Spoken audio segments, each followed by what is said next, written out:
Assalamualaikum warahmatullahi wabarakatuh. Pemirsa Bitok Banjarmasin Pos, kembali kita bersama dengan narasumber kita. Kita akan membahas sebuah inspirasi yang mungkin datang dari profesi dosen. Yang kali ini kita akan menghadirkan seorang dosen dari Fakultas Hukum Universitas Sambamangkurat, yaitu Bapak Profesor Mirja Satria Banua, SHMA PhD. Beliau adalah pengajar dari Fakultas Hukum Universitas Sambamangkurat.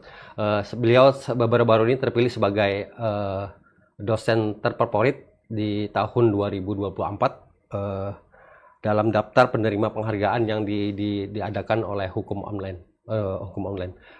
Kita akan mendapatkan inspirasi bagaimana membahas masalah masalah apa yang menjadi inspirasi kita bersama. Selamat sore, Pak. Sore, Pak. Gimana kabarnya nih? Alhamdulillah baik, Pak. Kami dari Banjarmasin Pos mengucapkan selamat atas prestasi yang diberikan. Terima kasih dan terima kasih juga sudah diundang di acara ini, Pak. Siap, ya. Mungkin pertama kita bahas, Pak, sejak awal mungkin apa sih yang menjadi penilaian dari sebagai dosen terfavorit di tanah air ini? Oke, jadi yang dari hukum online itu sejujurnya saya malah kurang begitu tahu ya, Pak apa kriterianya dan lain-lain gitu. Karena saya pun baru dihubungi sebagai salah satu finalis itu Desember akhir kalau tidak salah. Jadi Desember akhir itu saya dapat email mengatakan bahwa saya terpilih sebagai finalis dosen terfavorit dari hukum online dan lain-lain.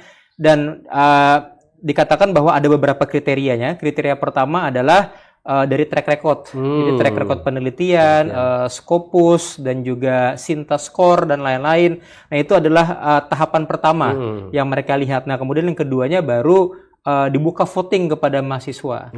Jadi ada dua tahapan yang saya lihat dari email itu. Dan saya juga jujur agak shock juga karena saya nggak pernah minta untuk dipilih dan lain-lain gitu lah. Jadi ya seperti itu, Pak, kira-kira, Pak. Bukan masuk pemilihan gitu ya? Artinya bukan. Saya tidak pernah sebagai kandidat gitu ya, meminta sebagai kandidat dan lain-lain nggak pernah saya. Ketika pertama kali didapat pemberitahuan dari hukum online itu bagaimana, Pak, perasaannya mungkin saat itu? Atau memang ya agak shock juga, agak terkejut karena memang ya seperti saya bilang tadi, interaksi saya ya nggak pernah, bahkan nggak pernah dihukum online ya saya. Saya tahu hukum online gitu ya, ada beberapa teman di sana, tapi saya tidak pernah fokus ke sana gitu ya. Dan ya seperti saya bilang tadi ya lumayan terkejut juga dengan itu. Tapi di satu sisi saya juga mengapresiasi. Saya rasa award itu yaitu bisa dijadikan sebagai motivasi sebagai dosen ya, diri saya sebagai dosen sendiri gitu. Nah mungkin dari deretan dosen yang terfavorit itu berasal dari universitas yang ternama gitu. Ada Universitas Indonesia, ada Universitas Gadjah Mada. Nah, mungkin perasaannya kan ada, ini saya ini sudah masuk dalam kelas-kelas yang mungkin lebih baik dari di Indonesia gitu. Ya, artinya sederetan dengan mereka itu. Ya, saya rasa itu bagus ya, gitu. Itu menjadi tren positif juga buat Lambung Mangkurat gitu kan, buat Fakultas Hukum gitu loh. Bahwa ternyata radar hukum online nyampe ke sini, ke Banjarmasin gitu kan, ke Lambung Mangkurat. Jadi saya rasa ya tentu ini menjadi tren bagus buat kita semua gitu ya. Jadi kan mungkin ada satu penilaian, Pak, dari mereka hukum online itu mungkin dari penelitian, cara mengajar atau metode pengajaran. Nah mungkin ada metode bagaimana yang mungkin menonjol dari profil-profil yang ditonjolkan oleh hukum online ini. Oke, jadi mungkin dari karena kan kebanyakan mahasiswa yang mau voting ya. Jadi kan tahapan kedua itu kan mahasiswa yang mau voting gitu ya. Nah, jadi mungkin yang saya rasakan gitu ya, mungkin banyak mahasiswa yang lebih menyukai gaya-gaya mengajar yang lebih kalau saya pribadi, saya mengajar itu pertama paradigmanya agak berbeda. Paradigma saya adalah saya memulai dengan mengatakan bahwa dosen dan mahasiswa itu setara. Jadi ada kesetaraan di kelas. Tapi setara bukan berarti sama gitu ya. Jadi setara tapi dalam konteks saling menghormati. Dan setara itu tentu juga harus profesional gitu ya. Jadi bagaimanapun juga saya dosen dan mereka mahasiswa, tetap ada barrier, tetap ada batas-batas yang harus kita hormati.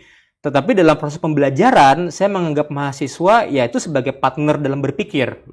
Nah, jadi saya menganggap mahasiswa, saya bahkan menyebut mahasiswa sebagai kawan-kawan. Jadi saya menyebut mahasiswa sebagai kawan-kawan. Di kelas itu ya? Di kelas, saya menyebut mereka mahasiswa kawan-kawan, dan saya membuka forum untuk berdiskusi, berdebat secara setara, tapi tentu dengan menjaga nilai-nilai etika dan sopan santun. Oh iya ya. Nah, jadi saya rasa itu yang mungkin ya, saya rasa kenapa mahasiswa memilih saya. Menyukai. Begitu ya. Tapi lagi-lagi seperti saya bilang, saya tidak minta dipilih gitu ya. Dan saya memang mengajar ya sebagaimana adanya seperti itu, Pak. Jadi pembawaan saya memang saya kebetulan dosen hukum tata negara dan juga hak asasi manusia.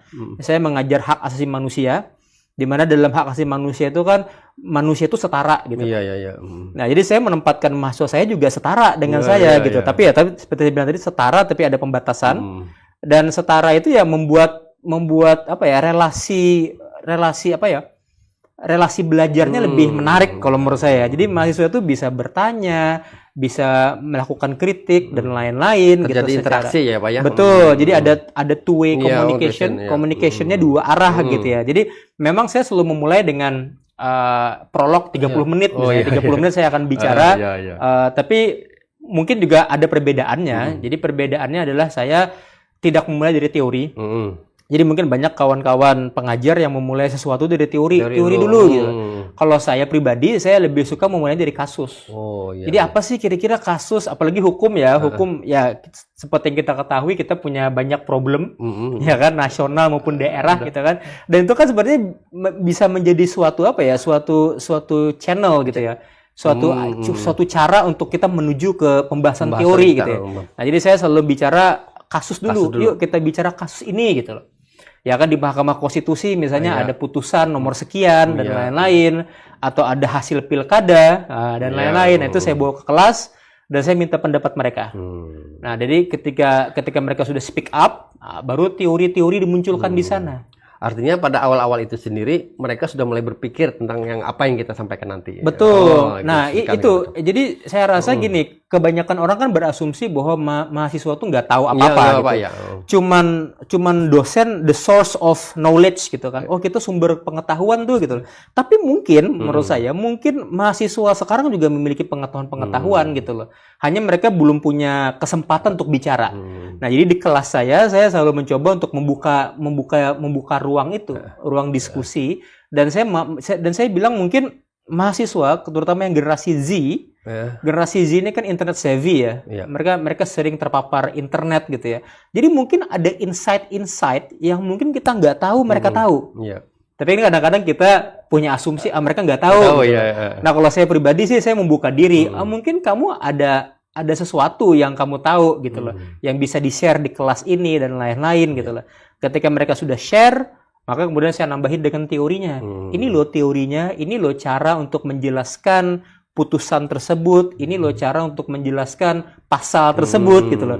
Jadi nggak hanya menjelaskan pasal, tapi bagaimana kita bisa tahu pasalnya dan tahu apa sih makna dari pasal itu ketika pasal itu dilaksanakan dalam prakteknya. Nah, kalau memang seperti itu kan mungkin selama yang diajarkan dengan metode-metode itu, apa yang Bapak lihat dari mahasiswa itu? Apakah memang mereka ini sudah antusias atau memang pengetahuannya dari segi pengetahuan atau tentang hukum itu bisa terlihat gitu, Pak? Betul. Jadi saya rasa hukum itu harus dibumikan gitu ya. Jadi bagaimana sih membumikan pasal-pasal? Ya kan, jadi kalau cuma pasal-pasal kan ya kita menghafal pasal. Tapi kan pasal itu dibumikan dengan cara dikaitkan dengan konteksnya. Nah, jadi saya selalu bicara supaya mereka paham dengan pasal tersebut, bagaimana pasal itu diaplikasikan dan apa efek pasal tersebut. Mereka kan harus tahu konteksnya apa nih gitu. Dan kawan-kawan mahasiswa juga saya rasa sudah memahami banyak permasalahan hukum kan.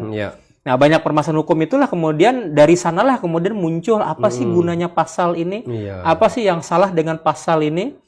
Apa sih underlying apa sih di belakang pasal itu? Apa sih kepentingan politik yang ada di pasal tersebut? Nah, jadi saya lebih bicara mungkin kemarin disebut sebagai, banyak orang-orang menyebut sebagai critical thinking. Ya kan, jadi bagaimana berpikir kritis, tidak hanya deskriptif pasal, jadi kita nggak hanya menghafal pasal, tetapi kita memahami bagaimana pasal itu dibawa dalam konteksnya. Artinya memang itu sudah menjurus ke praktek, Pak ya? Ya memang Kalau kan ada dari teori kan Bapak tadi menjelaskan dari teori-teori yang itu kan tidak menjelaskan secara teori pasal-pasal gini, tapi langsung ke praktek yang dijelaskan dengan kasus yang ada di Indonesia maupun di daerah itu sendiri. Iya, memang kan pada akhirnya kan sarjana hukum itu kan berpraktek di lapangan iya, kan ya. Apakah dia menjadi pengacara, apakah dia menjadi misalnya ya apapun gitu loh ya. Dia tentu akan berpraktek dengan lapangannya. Dia akan terpapar dengan dunia dunia empirisnya gitu kan. Nah, jadi tentu di sarjana, di gelar sarjana, di level sarjana S1 pun mereka harus tahu gitu loh apa yang seharusnya dalam pasal-pasal. Jadi pasal-pasal kan bicara apa yang seharusnya. Nah, tapi dia juga harus tahu apa yang terjadi. Nah, jadi saya rasa itu penting supaya mahasiswa itu tidak berekspektasi terlalu banyak tentang hukum kita gitu ya. Jadi mereka tahu realitanya bagaimana dan bagaimana seharusnya. Tapi teori-teori yang ada di hukum sendiri sudah bisa dikuasai atau bagaimana Pak? Atau memang diselingkan nanti di atau ini bahan-bahan yang saya nih. Ini bahan-bahan yang saya terapkan ini. Iya, kalau saya pribadi sih saya memaparkan dulu. Ini loh yang seharusnya ya kan beberapa pasal, beberapa teori-teori gitu kan. Teori yang ya sangat ideal gitu ya tentang hukum, negara hukum dan lain-lain gitu ya. Nah, tapi kemudian saya juga harus bilang bahwa ini yang seharusnya. Dan ini yang harus diaplikasikan oleh sarjana hukum. Jadi pasal-pasal tersebut diberi makna oleh sarjana hukum. Kenapa? Karena keadaannya ya kadang-kadang berbeda. Nah, baru kemudian saya bicara case-nya bagaimana. Ya saya bisa mengambil case di Indonesia sendiri atau perbandingan hukum misalnya dengan case-case di negara-negara lain. Kalau misalnya dari mahasiswa dengan pengajar sendiri memang ada perbedaan nggak Pak? Sering-sering terjadi mungkin di kelas Bapak. Mungkin ada terjadi ya jadi pro dan kontra lah. Artinya ini dia memaksakan ini bahwa ini ada pendapatnya apa yang disampaikan oleh Bapak, apa yang disampaikan di kelas itu? Oh, kalau perdebatan akademik misalnya perbedaan-perbedaan yang dalam konteks akademik sih saya biasa saja. Berbeda. Ya mungkin mahasiswa memiliki pendapatnya sendiri, mereka punya standingnya sendiri, mereka punya pengalamannya sendiri ya nggak apa-apa. Menurut saya itu memperkaya. Ya kan, jadi perbedaan itu lebih bagus saya rasa karena dengan adanya perbedaan berarti ada dialektika berpikir. Jadi kalau cuma satu pendapat saja gitu kan, dari kita memaksakan pendapat itu juga saya rasa itu tidak akademik juga gitu ya. Karena kan bagaimanapun juga dunia kampus itu kan dunia akademik.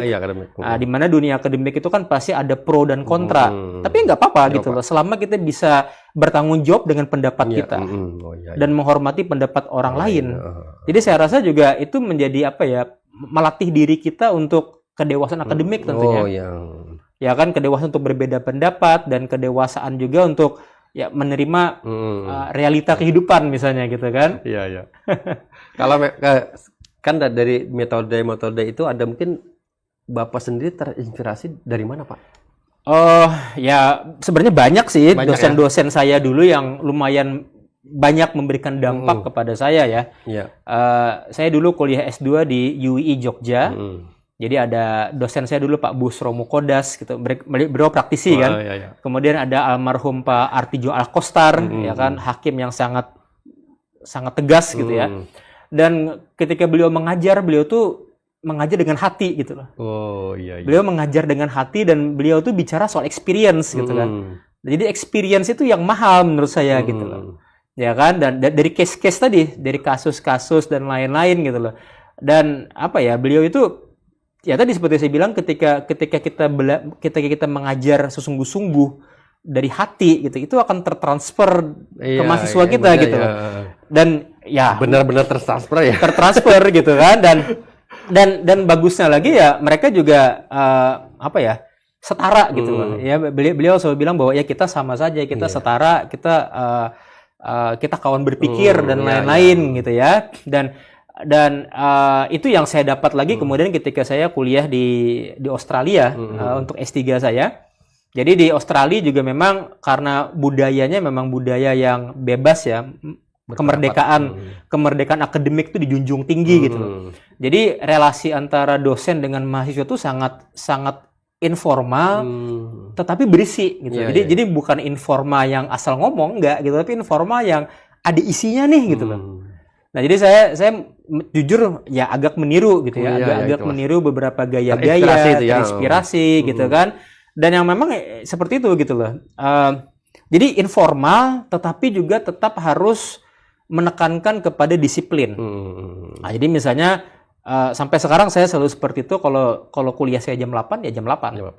Kalau dia terlambat 15 menit ya dia nggak bisa masuk. Oh iya. Nah, jadi saya mengajarkan kepada mahasiswa bahwa oke, kita setara, tapi ada rules loh, ada aturan loh. Nah, jadi saya pengennya mahasiswa, terutama mahasiswa Fakultas Hukum, itu tahu bahwa setiap tindakannya ada konsekuensinya. Nah, jadi ketika dia telat, ya udah lu telat. Kalau misalnya dia nggak belajar, ya udah nilainya as it is gitu loh. Saya selalu bicara seperti itu. Jadi di awal perkuliahan saya selalu bilang bahwa saya sebagai dosen tidak pernah ingin mempersulit mahasiswa, tetapi juga tidak mempermudahnya. Ya sesuai rules, sesuai aturan gitu kan. Nah, jadi misalnya berapa komponen kuliah ini, mata kuliah ini punya berapa komponen. Misalnya dia komponen nilai dari tugas, dari UTS, dari UAS, ya, mereka kan sudah tahu konsekuensinya. Kalau tidak ikut UAS ya seperti ini, kalau tidak mengumpul tugas ya seperti ini. Jadi saya selalu bilang di depan bahwa ini loh rules kita, dan kalau kamu mengikuti rules ini ya kamu akan selamat. Tapi kalau kamu tidak mengikutinya maka konsekuensinya ada. Itu sih Pak. Jadi saya rasa mahasiswa itu generasi Z, mereka tentu perlu diberi kemerdekaan, mereka tentu perlu diberikan ya kesetaraan. Kita perlu bicara dengan mereka dengan secara informal, oke. Tetapi di satu pihak, di satu sisi, kita juga perlu menekankan kepada mereka bahwa ini loh ada aturan dan kamu harus mentaati aturan itu. Dari keaktifan mahasiswa itu sendiri mungkin ada pengaruhnya nggak Pak? Misalnya orang yang dari pengamatan Bapak sendiri mungkin di kelas itu ada yang aktif, ada yang tidak gitu. Artinya kan mereka tergantung kecerdasan atau bagaimana gitu. Iya, memang ada. Lagi-lagi mahasiswa juga kan punya kemampuan gitu, punya kemampuan, punya ya pengalaman yang berbeda gitu ya. Mungkin di SMA ada mahasiswa yang di SMA sudah hobi debat misalnya.